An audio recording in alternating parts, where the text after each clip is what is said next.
If you're looking for all the answers, I still don't have them. But what I do have is a particular set of skills. Skills I've acquired over a very long career. Skills that make me a nightmare for people who mislead, misinform, or misrepresent the sports card industry. So if you don't do that, I'll let it go. But if you do, I'm going to talk about you. I'm going to talk about you today. Guys, welcome back to another episode of the Sports Card Investigator. My name is Andy. I am the aforementioned Sports Card Investigator. First and foremost, a big thank you to Dustin, the personal finance dad, who had me on his show last week. It was my first live with him. We answered some questions. We just talked about the hobby. We talked about my background, and we really had fun, and we got to talk to a lot of you guys out there.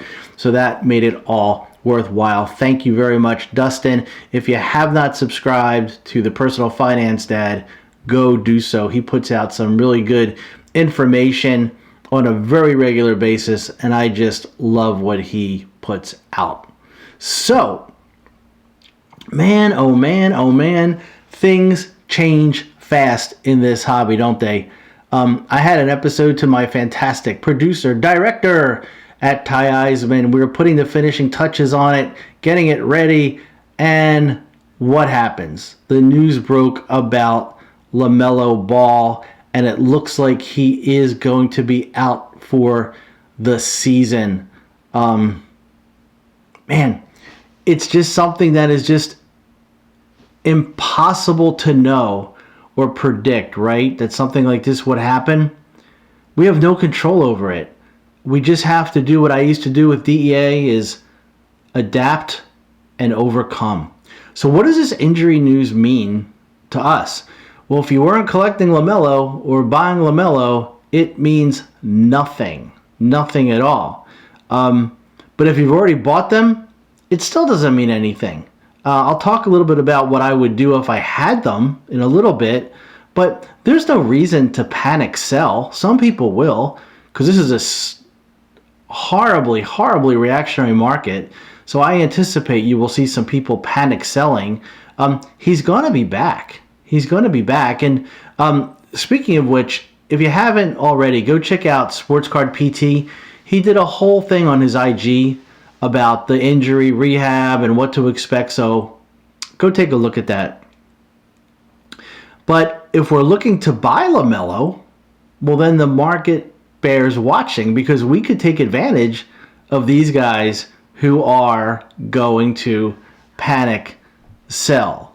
You know, I'll tell you guys something I usually stay away from, but over the past weekend, so it will be like 2 weeks ago almost, I picked up 12 LaMelo NBA hoops cards. Some colors, some base, mostly base, and I paid an average of about $24 per card, and that included taxes and fees. And why did I do that? Well, after monitoring his card prices, that's where I believed his floor was. Now, will he fall even more after this unfortunate injury?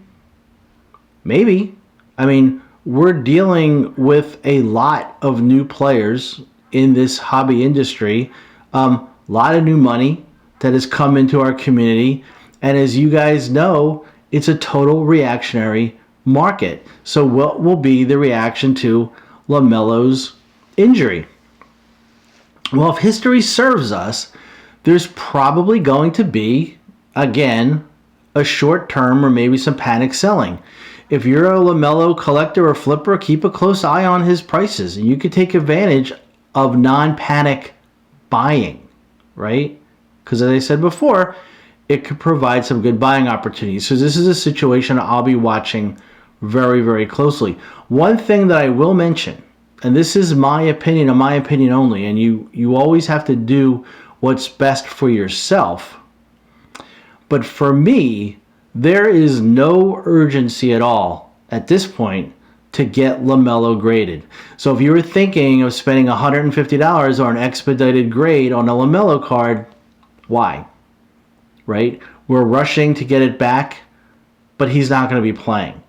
Not for the foreseeable future. Even a $100 grade, you could actually get away with, as long as its declared value fits in, a bulk submission, and you'll have it back within the next 6 or 7 months, just in time for his return and the hype machine to build, and then we can look for his prices to climb. And then you look at the second part of that, where if you actually wait till he steps back on the court, and if he picks up where he left off, then his prices could indeed again take off. We've seen this before with other players, but that's for you to decide on. It's my job to give you guys insight, and that's all I'm trying to do, is give you guys some insight and food for thought. It's also going to be really interesting to see what happens, if anything, with the prices of new boxes coming out. I checked on various sites prior to the taping here, and there's still pre-sales available for Prism, Contenders, and Origin. These prices are still high, and I'm never going to tell you to buy a box. I'm just using the prices of the boxes as an indication on what could mean for the his overall card prices. Because remember, we do everything and anything we can to get ahead of our competition, and feeling out what could happen with boxes could help us in the long run. A kind of like offshoot, but just a funny thing is that I've already seen, or some of the memes that have been coming out after he got hurt. Nothing to do with his injury, just that like my friend the real Markleberry put out a funny one on IG regarding returns that are now going to be initiated for LaMelo's cards. You know, how many are going to be returned for, you know, not as described or anything else. I saw since this taping, Revolution has been released, and I noticed some pretty high dollar LaMelo cards being sold, including a buy it now, or the best offer was accepted on a $4,000 Galactic card. I wonder if that is going to be coming back or will stay for its new forever home. As I said, this is a crazy amusement park ride, guys. Buckle up, be safe, because, you know, I just don't want us to get thrown off this ride and get hurt financially. That would be just horrible. So, changing the subject, I'm not a therapist, not a psychiatrist, not a psychologist. I'm just an old retired DEA agent. In my last episode, we talked a little bit about free will, right? And how important it is to think for yourself and not be a victim of other people's influences. See what I did there? What I try to do is give you guys information, or maybe some examples of things that are important as you navigate through your sports card journey, no matter what your goal is. I think you can take whatever I say and apply it in a lot of different ways.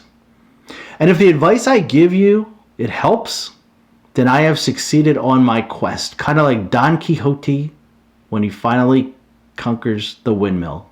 Google it. So when I was talking to my son about different topics for this episode, other than LaMelo, of course, he stopped me and said, hey, tell everyone what other content creators don't. Tell them what you think is most important to succeed in the industry. Tell them your opinion of what it takes to do well. Well, easy, right?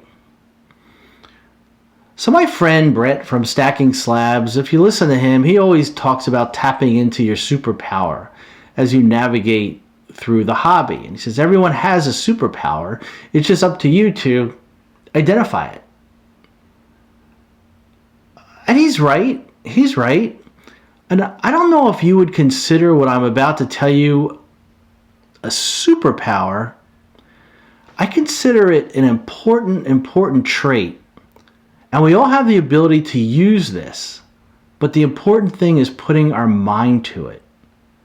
But if you can master this trait, this skill that I'm about to share with you, then you're going to have a very, very good chance to succeed, not just in cards, but in life. The most important thing that I can tell you that will impact how you navigate through this hobby, that will be the difference in the long run between success and failure is 2 words: self-control. You have to train your mind to be stronger than your emotions.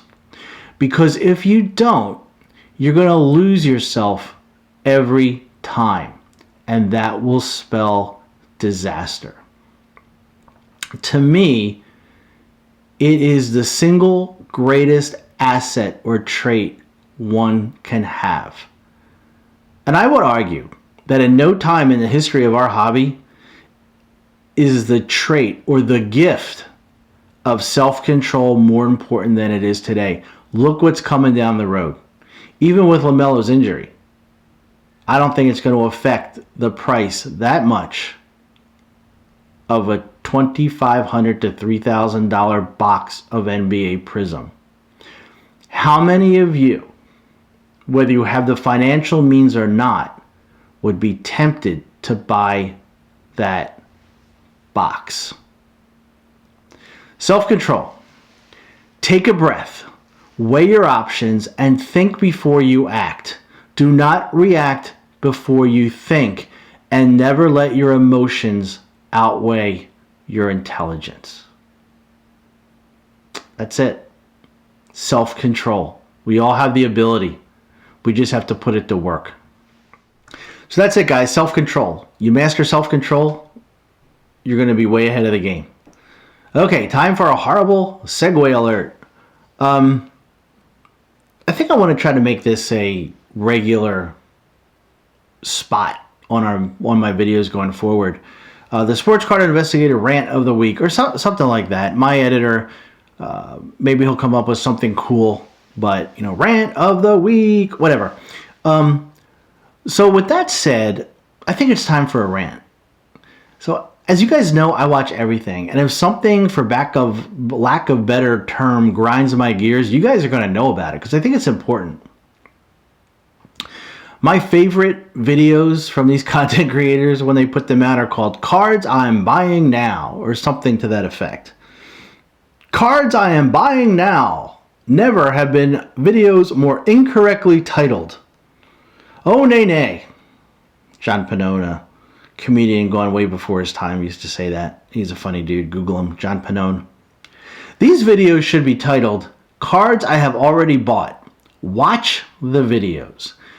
It's a content creator doing PSA reveals that are weeks or not months old. Or better yet, mail days. Mail that I'm opening up from weeks prior. It may be semantics, but these are not cards that they are buying. These are cards that they have bought, past tense, done, finito, in your face. It's in the books. End of story. The body is cold. The game is over. It's over, Johnny. Now, by them showing you what they bought, it does indeed place a thought into your mind. It's not even subliminal. It's in your face. Mission accomplished. The tape is disintegrated. I mean, if these influencers are buying these cards, then perhaps you should too. Which in effect does not hurt their bottom line. Some of these influencers have thousands of followers. And if only 10% react and buy the cards that they have bought, it is not rocket science. These influencers know how you should operate within the industry. These influencers have the Mac Daddy of superpowers. It's all knowing. I watched another video called 6 cards under $300 to buy before the All-Star game. $300. $300. So if you believe that this influencer knows what they're talking about, and they may, and you have $1,800 burning a hole in your pocket, have at it. And then once the video got going, this influencer said they would be talking about 6 cards under $300 that you should be buying right now. Not that you should take a look at or consider. Oh, no. It's what you should buy. It's what you should be jumping on. You know what kind of content that is? Clickbait. clickbait and subgrabs. I watched a video called something like The Problem with Sports Card Content. I was really interested in that one because I'm always interested in what's wrong with sports card content. Let me count the ways. And this guy admits that people do those videos, and he does too on occasion, because they feed into the YouTube algorithm. So that's what it's all about, subs and clicks. I was joking with my son. I said, we should do a video called The Best Cards You Need to Own Right Now Under $10,000. Silly, but it would get clicks. But you guys know that's not what I'm here for. Look, I'll never tell you what to buy or what not to buy. I'll give you information to make your own decisions. I'm going to do that in a little bit. But I guess I'm wired differently. But I, in good conscience, could never tell you to go out and buy any cards for $5 or $10, $2, let alone several $100s. And I never want to get a message saying, Andy, you told me to go buy this card and it's dropped in value. What am I supposed to do? I got enough stress in my life. That's just not me. So that's my rant of the week. We'll make it a fun, reoccurring segment. So let's change the topic again. Now that we're entering the second half of the NBA season, are there any guys we should be looking at? Any guys that may be on the move? Any guys going to get a change of scenery? Any guys returning from injury? And from everything that I'm reading at my disposal, here are some storylines that I'm going to keep an eye on. Not saying these players are buys or sell. You know, I'm never going to do that. Buys or sell. Just information that I look at, that I gather when I make my decisions. When I originally had this video going to go up about a week ago, Kevin Porter Jr. was just promoted from the G League and going to be playing for the Rockets. He was recalled, and he's going to make his debut. And his cards at that point started to move up a little bit in anticipation, I think, of his move, and it was hovering about $125. And then after, I believe, his second game against Utah, he went off 38 minutes, 28 points, and his cards, as we would expect in this very reactionary market, bumped up. And you can see on the chart that's up there now, he hit an all-time high for his Prism PSA 10 base card. I think it was like $200. And you can see now that that card has retreated a bit, down about $70 since then. So why and what happened? Well, he got hurt, and he's currently sidelined with a quad injury, and we do not know when he will return. But keep an eye on this kid. He's got all the talent in the world, and it's what he does and how he conducts himself that is going to be a determining factor on how his career pans out. Not me saying that, what I have observed through reading and research. And he's in a good position on a really, really bad team. And he's got some good players, right? Christian Wood, who was one of my favorite players. John Wall, Victor Oladipo. But that team's got some real issues. They've lost 19 in a row, I think. And with the trade deadline looming, things could be in some serious flux, or to say the least, right? So if you're looking at KPJ, keep a close eye on what's happening in Houston. There's a good chance Victor Oladipo is going to get moved, and that could actually open up some more things for Kevin Porter Jr., something that I will be keeping an eye on. So speaking of returning, how about returning from an injury? How about a guy like Jaren Jackson Jr.? Everything I am reading about his status is going to be updated later this month or next month. But the information has been very, very hard to come by on a timetable for his return. The source that I read, he actually requested requested anonymity because the Grizzlies aren't saying anything. His recovery time has not been made public, and according to this source, Jackson is continuing to ramp up basketball activity, and he remains on track to return this season, and the team is using objective metrics to ensure full recovery, whatever the hell that means. And I read an article just before taping from Jack Williams from Fansided, and it was titled, "The Memphis Grizzlies will be a lock for the playoffs when Triple J returns." So at least someone who's in the know thinks that Jaren Jackson Jr. will be back sometime When is the question. Another storyline I'll be keeping an eye on. Cam Reddish. Oh, man. He missed the final 6 games of the first half with what the teams refer to as a right Achilles soreness. Monday evening, it would be 2 weeks ago, Atlanta provided a formal update on Cam's status for the first time since he was on the court February 21st. The former number 10 overall pick will be sidelined for at least the next week. That came from the club. His cards have declined since his injury. Big time. His PSA 10 was a high of $209, and now it is $76. So what does that mean? Well, here's another little nugget that has recently come up and really bears watching, and it could have a huge impact on a couple of players, including the aforementioned Mr. Cam Reddish. In a report by Kevin O'Connor from The Ringer, teams such as the Chicago Bulls and the Atlanta Hawks are interested in acquiring Lonzo Ball via trade. There's not a lot of details involving the Hawks-Pelicans potential deal. However, second-year man Cam Reddish is rumored to be the centerpiece of that transaction. Guys, this time of year, things are very, very fluid. So if you are a Cam Reddish guy, pay close attention to what's happening.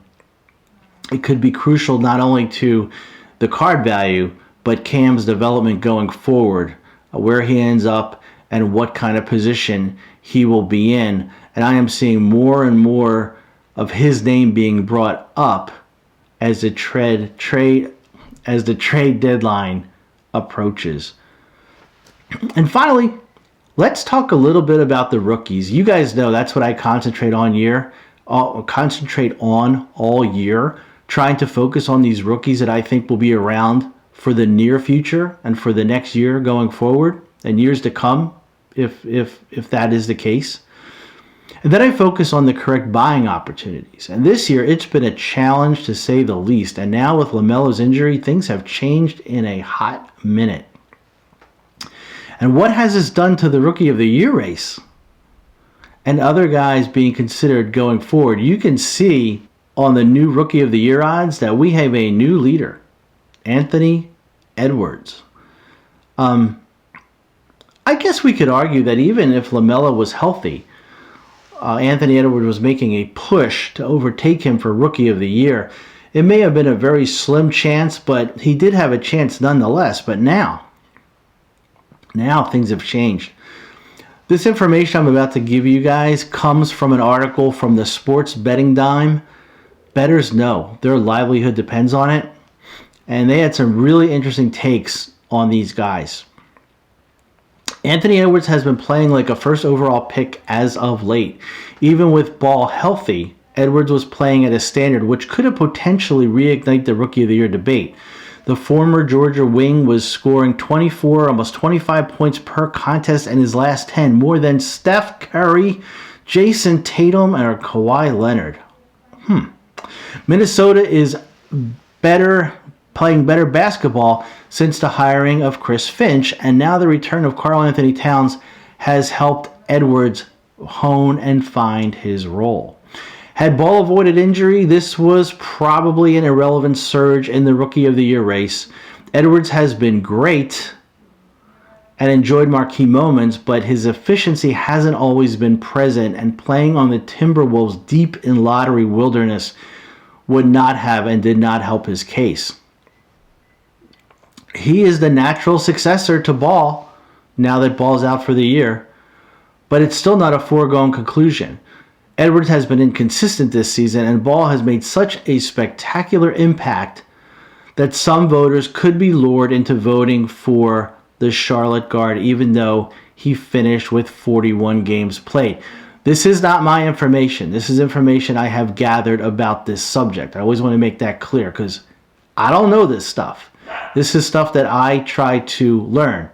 And a similar, but not similar situation happened last year when a guy named Zion played 24 games and did not, even though some content creators were like, oh, he's got a real shot to be Rookie of the Year.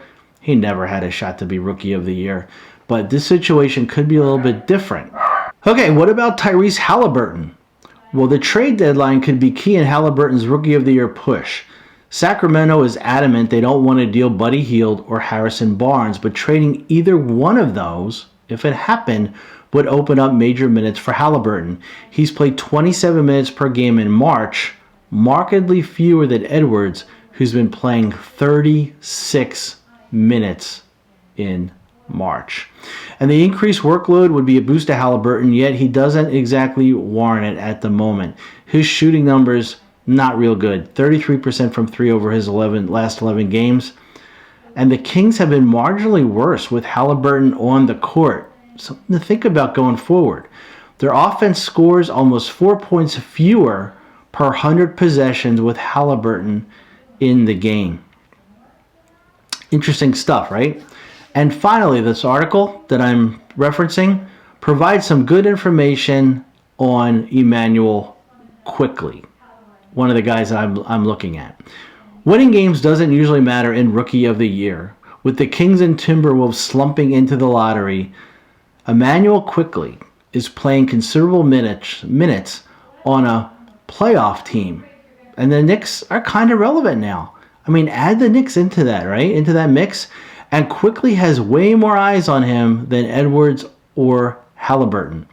And it's not impossible that he could make a late push for this Rookie of the Year award. Probable? No. Possible? Yeah. And it's been a surprise that this 25th overall pick is even in this position, right? And like many rookies, inconsistency has been the issue with Quickley. He's had 16 games scoring fewer than 10 points. And the cluttered Knicks backcourt means his minutes go up and down. Side note, with Elfrid Payton not playing, he's been hurt. Derrick Rose was in protocol. Frank Ntilikina started a game or two, and then Immanuel Quickley stepped in. This is all stuff for us to think about. And one of the things that the coach had said is that Quickley brings floor spacing to the Knicks, which they desperately need. And as opposed to Halliburton, the Knicks are better with Quickley on the court. So if Edwards slumps, could Quickley play his way into Rookie of the Year contention? Time's going to tell. He's scored 20 or more points in 9 games this season, and the former Kentucky point guard could get hot, right? And another thing just came to me. Frank Ntilikina his name is coming around a lot at the trade deadline, so if he is off the Knicks, that could even open up more of an opportunity for Quickley. It's going to be a very, very interesting and fun couple of days leading up and into the trade deadline. Keep your eyes peeled on that. So that's it. That's a starting point for any of those guys that you're interested in. That's a peek into my mindset. It does me no good to tell you guys what to buy, because guess what? I could be wrong. I have been wrong before, and I will be wrong again. And number 2, everybody's budget and process is different. Develop and hone your own process. You'll be better for it. And my goal is just to give you guys insight. And I hope that was some insight that you could use when you're making informed decisions. So for me, I'm going to take an in-depth look at all these players, and even some I didn't mention. And I'm going to read, listen, watch, and research. And from there, I'll decide who to target and who to pass on. Remember, I tell you guys all the time, I mentioned it before, not rocket science, right? Do the work, reap the rewards. All the information is in front of us. We put it together, and we read it correctly. And we do well. So that's it. That's it for this episode. As always, thank you so very much for giving me your time. Time is the most precious commodity that we all have, and for you guys to share that with me, I can just say thank you. Thank you so very much. It means a lot to me. So if you like what you saw, hit the subscribe, hit the like. We are approaching 1,000 subscribers. I cannot even believe it. It blows my mind, and I have all you guys to thank for that. If you like what you're seeing, hit the like, hit the subscribe. If you don't like what you're seeing, hit the like, hit the subscribe. Until next time, Take care.